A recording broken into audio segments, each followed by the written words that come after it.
Hey everyone, today I'm going to teach you how to delete form submissions in HubSpot. Without any further ado, let's get started. First, open your web browser and navigate to HubSpot.com.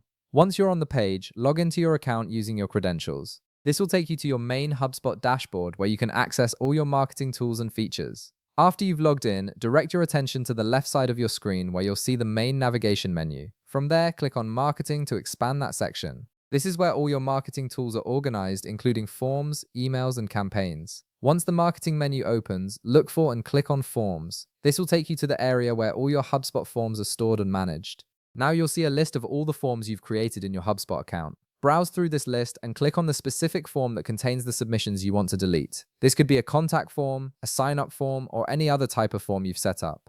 Clicking on it will open up the form details and give you access to all the data associated with that particular form. Once you're inside the form, you'll notice several tabs at the top of the screen. Click on the Submissions tab. This section displays all the responses and entries that people have submitted through your form, along with details like submission dates and contact information. At this point, you're ready to start deleting submissions. If you want to delete just one submission, simply hover your mouse over that specific form submission. When you do this, a delete option will appear. Click on delete to remove that individual submission. However, if you need to delete multiple submissions at once, you can use the checkboxes that appear before each contact entry. Just check the boxes next to the submissions you want to remove, and then click the delete button that appears at the top of the list. This bulk deletion feature is especially useful if you're cleaning up outdated or test submissions. After you click delete, a confirmation message will pop up on your screen. HubSpot does this as a safety measure to make sure you really want to permanently remove these submissions. Take a moment to review your selection and make sure you're deleting the right entries because once they're gone, they can't be recovered. Finally, click delete in the confirmation window to complete the process. And that's it.